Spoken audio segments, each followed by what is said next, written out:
What to watch now? Where we talk about what's streaming on Netflix right now. And today is the most perfect of stormy days. It's cloudy.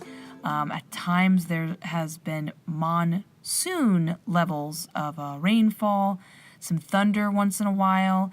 And I just thought, on days like this, it's meant to be that I'm supposed to talk about Supernatural. And I haven't given it enough love lately. Not that I don't want to. It's because there's just been so much fucking new content on Netflix. It's like I just don't have the chance. If I could, this would be a strictly Supernatural podcast because I love this show this much. But also, I'm kind of dealing with a little bit of that melancholy feeling where you're like, damn, Supernatural's ending.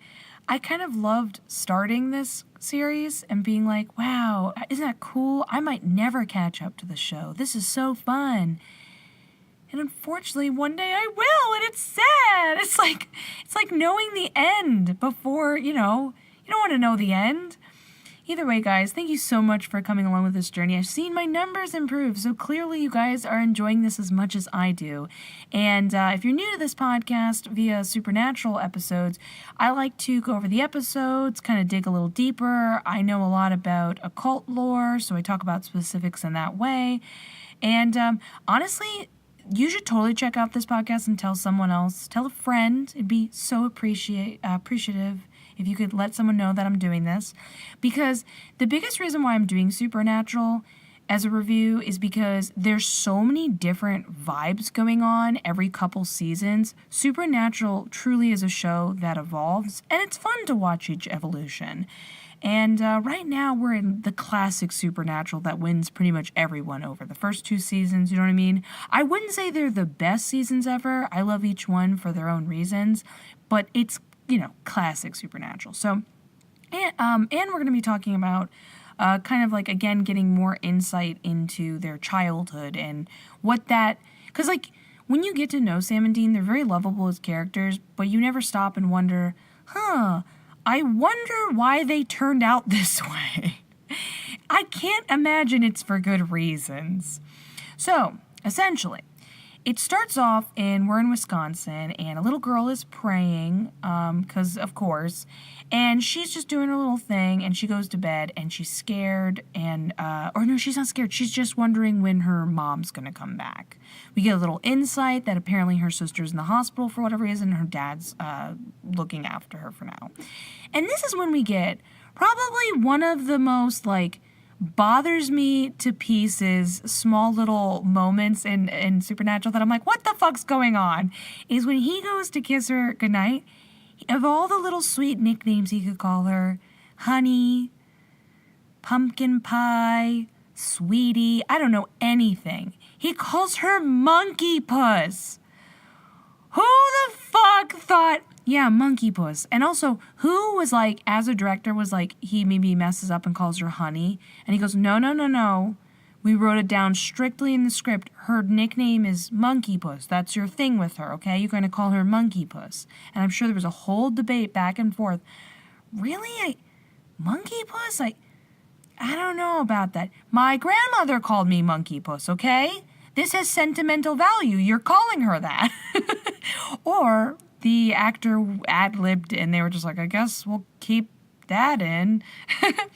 We see from her site this great creepy moment where something comes to the door, hands almost, but a common thing in a lot of kids' horror tales is a tree branch that is mistaken as kind of a long bony hand. So I love that it really was a long bony hand, and we see it crawl inside her bedroom and the hand pull over her shoulder, and you can tell as a little girl, it's one of those unfortunate things.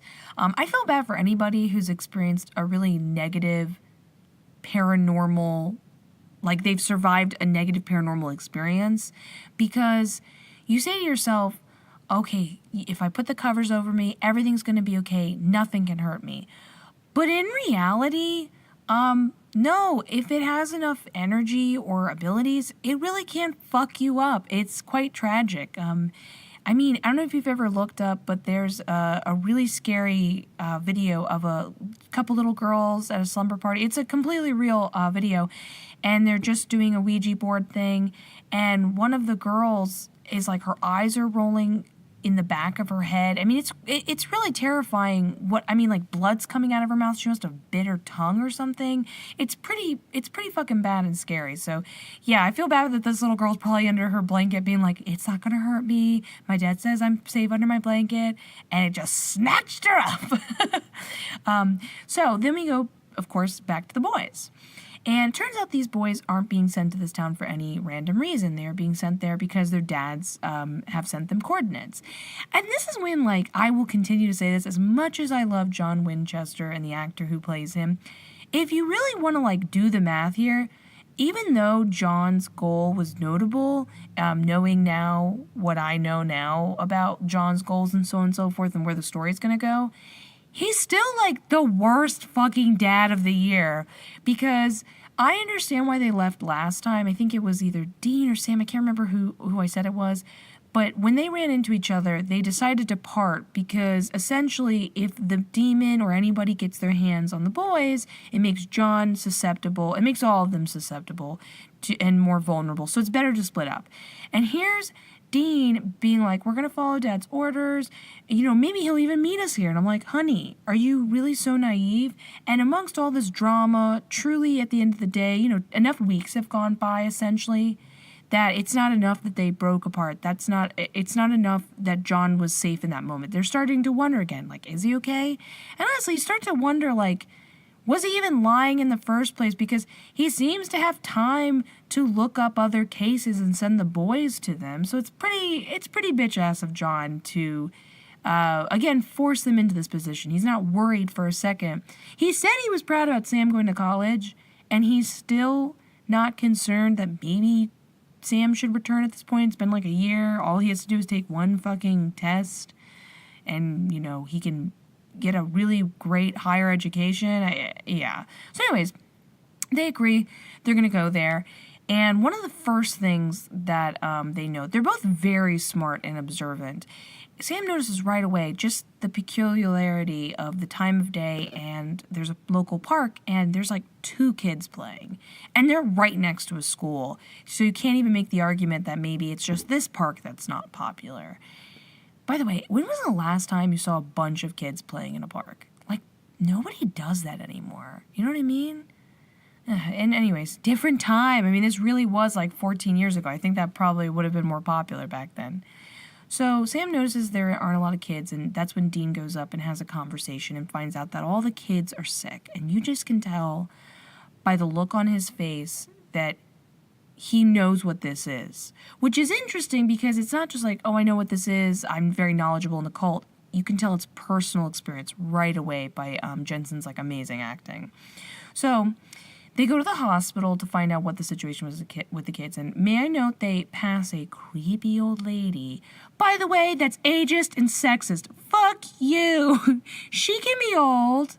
She can have wrinkles. She's still lovable. She doesn't have to be creepy. But I know what they're going for.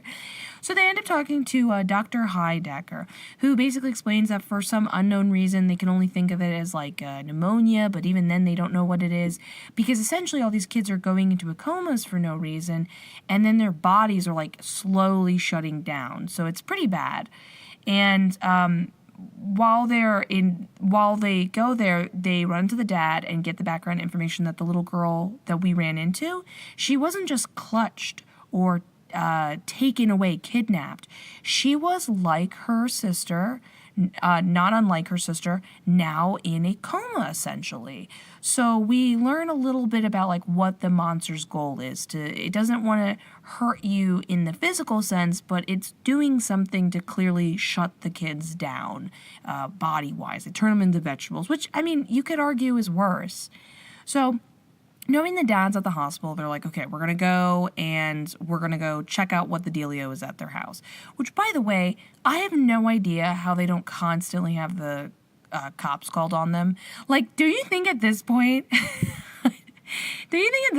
like, people would start to notice every time they break into a place? Or is it, they make it seem like breaking into a home is very easy. I mean, maybe some burglars would argue that would be the case. So they get in there, and they see something pretty fucking creepy. It's claw marks. but not just like scratches, like an animal, like a werewolf or something, but a rotted handprint. So just its very touch rotted the windowsill. Interestingly enough, not the kid, so that means it wasn't touching the kid. But it's almost like death itself. And this is when we get the first childhood flashback. I can't remember if in what I've covered so far, if there's been a childhood flashback yet, but this is when it starts. Now, the nice thing about Supernatural is they do not rely on childhood flashbacks. It's not a gimmick that they feel like, oh my God, the show's really slowing down. We need a childhood flashback.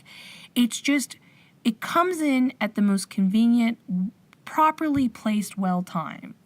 Why well-timed? Yeah, you get what I'm saying.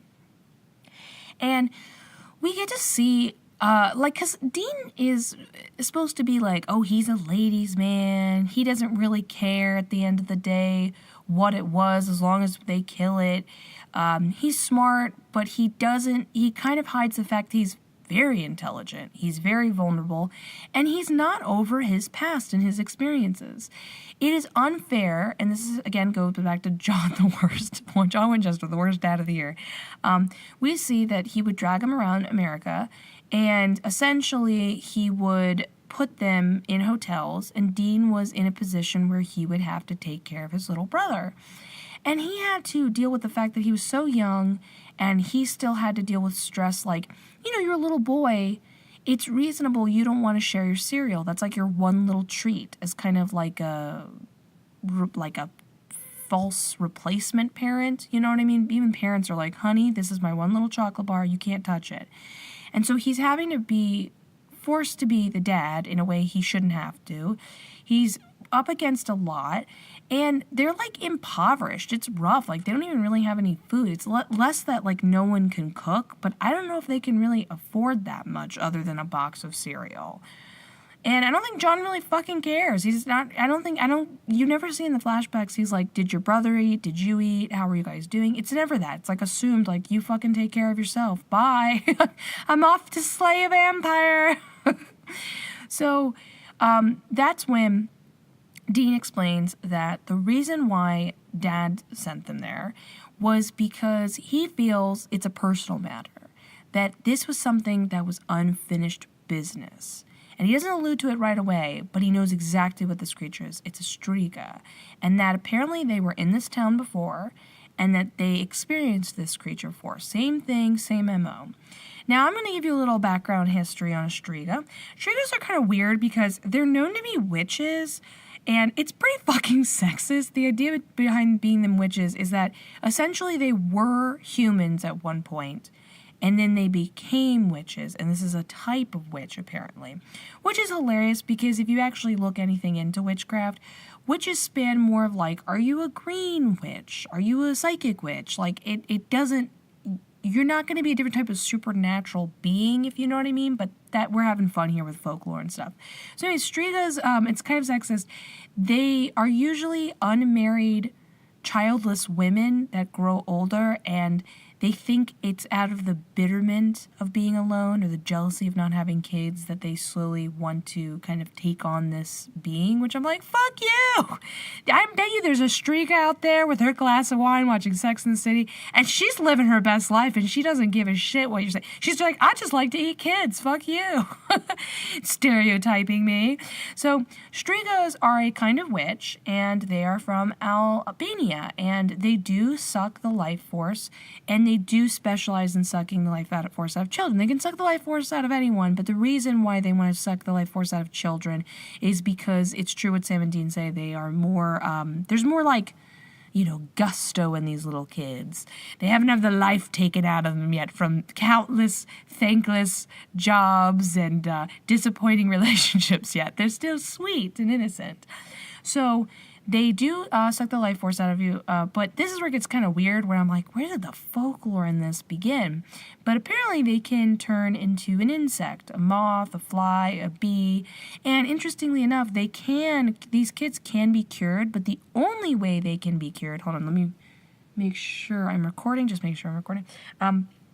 only way they can be killed is by,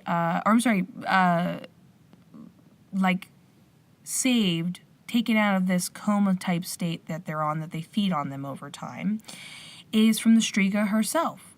Which I'm like, okay, so I have this joke I say with my boyfriend all the time. I started thinking about it a couple years ago. If you notice, you look around the world, there are lots of signs for traffic. But if you notice, they don't always put the same sort of signs down every street. So let's say there's a one-way, right? Not every one-way will on the opposite side say, you cannot enter, stop, or something like that. But then some do. And I've learned over time that they only put in these extra, traffic signs or obscure specific, rules because something fucking happened. So I've seen some alarming traffic signs where I turn to my boyfriend and I'm like, what happened? Why is that now here? And so I would compare this to the same idea where like, okay, so something had to have happened. Someone made some deal somehow with a Shtriga and she was like, fine, I'll cure him. And they were like, wait, what? You can cure him? And so I want to know about the one Shtriga who was either kind enough or fair enough to cure one of these kids. And I want to know, because, interestingly enough, banshees and genies are more human-like than we are aware of, as in they aren't just all blanketly evil or all blanketly good. They are like I said, humans. Their personalities are their own. I wonder if maybe possibly knowing that there is some evidence that they can cure, that Shtrigas maybe have a little more versatility. Maybe there's a very small percentage of independent, happy, cheerful Shtrigas that aren't always blanketly evil. But then again, sucking the life force out of anyone isn't beneficial. Maybe they suck the life force out of cows. Who knows? They could be like vegetarian vampires in that way. Anyways, there's only one way to cure them. Some cultures have different ways, but the most common way to take down a Shtriga is you get some salt, you close your eyes, you put a little bit on your both your eyes, your mouth, your heart, the opposite side of your heart, the pit of your stomach, and then once you're done with this, you take that remaining amount of salt, you throw it into the fire, and you say an incantation. I'm not even going to begin to try to enunciate. I can't tell if it's Albanian or Latin Albanian. I think Latin is just Latin, but anyways, the point is, you say the specific incantation 3 or 6 times, probably because they're both divisible by 3, and there's so much supernatural shit about 3, 6s, and 9s. If you want to look into it, look up Tesla and his belief that all perfection of the universe came from the number 9. It's so cool. It involves sacred geometry. It's so sick. Anyways, so the point being is they're like, okay, we know what we're dealing with. So initially, they judgmentally go confront the old lady at the hospital they saw before. And this is actually kind of funny because I like that they didn't just jump in and attack. That is something very fair about them. They do take a chance to see what the situation is. And keep in mind, we haven't gotten to this part of the supernatural yet, but eventually we will come to a point in supernatural where there will start to be the question of, are there good and bad supernatural creatures? Maybe not all of them are essentially evil. And this is kind of the starting little breadcrumbs, the moments of when that possibility can come. Because instead of them going in and shooting a random innocent old lady, it's so funny. She scares the shit out of them, and because it turns out they think she might have even possibly died. She's awake and waiting for them, something. Turns out she's just blind and she can somehow sleep with her eyes open because she's trying to prevent robbers from coming in. And she scared the shit out of Dean. It's so funny. And the crucifix that is upside down, somehow she's aware of it. And she was like, can you fix it? And it's supposed to be like a rut-row kind of moment. Oh my God, I just realized I'm wearing my Scooby-Doo shirt. Rut-row. Rut-row moment. But I'm like, who the hell put the crucifix upside down? I think that question still remains. Maybe there's some evil here, guys. So they are like, okay, so it's not the old lady. Unfortunately, we still don't know who is the Shtriga. So when they go back to their hotel, this is kind of, I think this is might be the only time in all of Supernatural that I can think of where they are kind of becoming somehow associated with the people at the hotel. Most of the time it's anonymous, it's whatever. But this time they get to know the small little family there.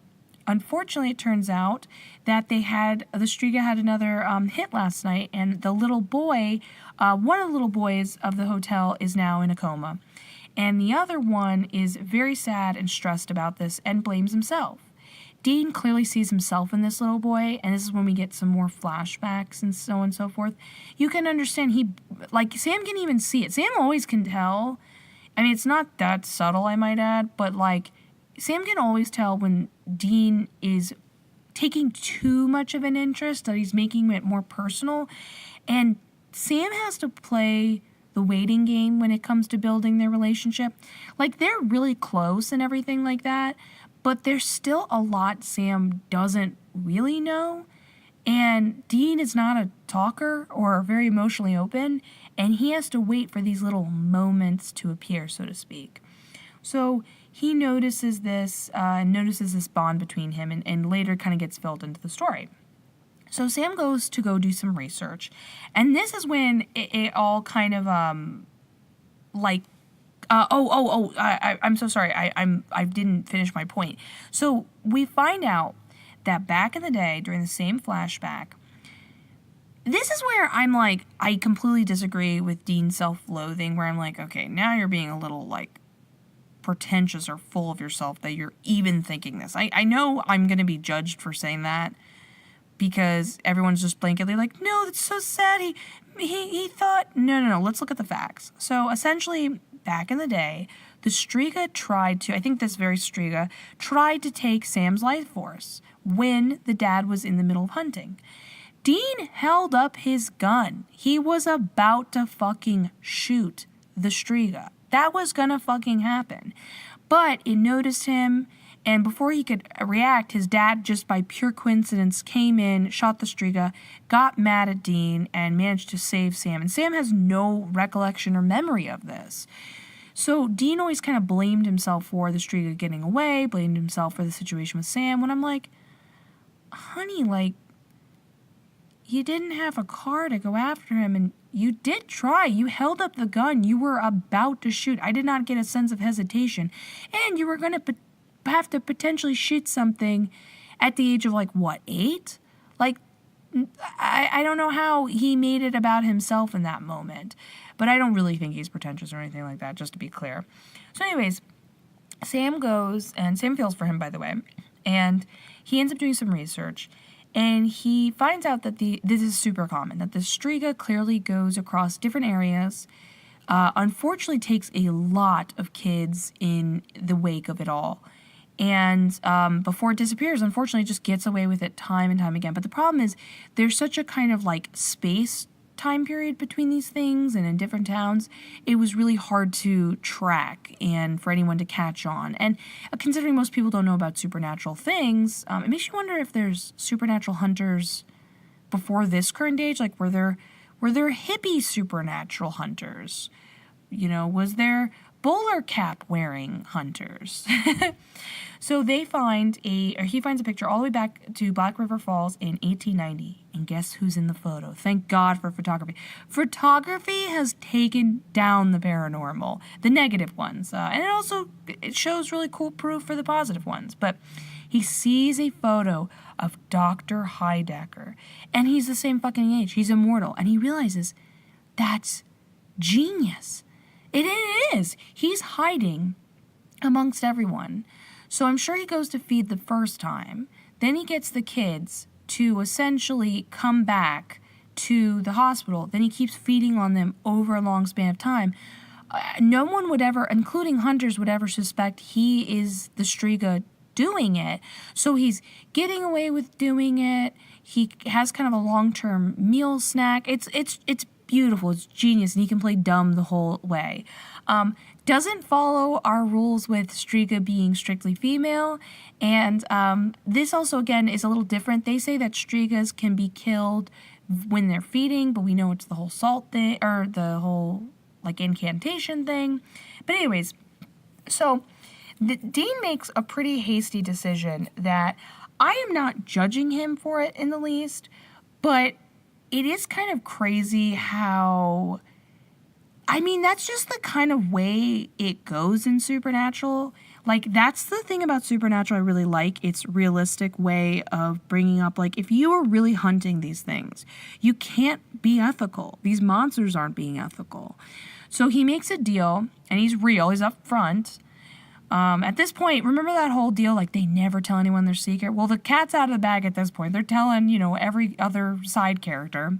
So they tell this little boy, basically, monsters are real. This is what happened to your brother, and we can get him because we can kill him if he's feeding, but you've got to be the bait. So this poor little boy takes one for the team, and we have a big showdown. But what I loved is when they went to go kill the Shtriga, the little boy successfully gets out of the way, and he doesn't get hurt. But Sam does. Sam gets taken. Remember, the Shtriga can take anyone's life force. So he'll have a little snack on Sam. I'm sure he was laughing, thinking, ooh, I didn't get to finish you before. Ooh, this tastes like Reese Puffs. What do you think Sam's life force tastes like? Let's get real here. We could argue that Dean's most likely tastes like beer and like hoagies or something like that. I don't know. We can think about it. I have a Twitter. Let me know in the Twitter. It's in the description below. What do you think their life force tastes like? I'm going to guess, for some weird reason, Sam tastes like vanilla-scented candles, an old library, and Reese Puffs. I don't know why. I just feel it. Tell me what you think. Oh my god, I fucking love doing Supernatural episodes. It's my favorite. Anyways, so so at the last moment, Dean gets to finish his duty, have closure on a part of his life, kill the Shtriga. That was, again, trying to take Sam's life force. And there was just nothing funnier than seeing Dr. Heidecker in, like, a weird, billowy sheet, like a witch's sheet. Like, it just seemed so funny. Can you imagine? It's like the equivalence if someone took off that white billowy sheet and it was like any white male Republican. That's what it to me felt like. It was just so funny. So they end up, everyone's saved. And because in this world, when the Shtriga dies, instead of her curing everyone, when they die, when it dies, all the kids come back to life, so everything's happy, everything's safe, and they have, again, a nice, beautiful, deep conversation at the end of it, where Sam remarks that, they're talking about the idea that this little kid knows some stuff now, but in a way, he's still innocent. And, I thought it was kind of cool of Sam to be brave enough to say, I wish I still had that kind of innocence. And Dean wishes he did too, for him. But that's the thing about Dean. He always thinks of other people, and Sam's for sure very selfless as well. But Sam is a little bit healthier because, like, Sam understands that philosophy of, like, if you take care of yourself, you can take care of other people. He understands boundaries. He understands, like, knowing when to cut things off. And Dean's more of a emotional cutter. And if I triggered anyone saying that statement, I'm so sorry. I apologize. I can't think of a better way of expressing it. He tends to put people in a position, or not put people in a position, that's not the word I want to say. He tends to be very drastic with his thinking and be so focused on, like, he's so quick to sacrifice himself, whether it be actually himself, his happiness, and it's like, don't you think that fucking adds up eventually? Don't you think that sometimes people want to be happy with you? So these are just things to think about with Dean. Like, he really needs to fucking take some time for himself. So yeah, if you guys are enjoying these episodes, by the way, get pumped. Please become a Patreon supporter today. I have a bunch of fucking cool shit I'm working on, and one of them I would compare to Supernatural, and another one of them I'm working on is basically Supernatural extended, so I think you will really love it. Either way, just like tell a friend this podcast exists. Please subscribe on whatever platform you're listening to. Give it a heart. Just know that I love you in the most platonic way possible. Bye!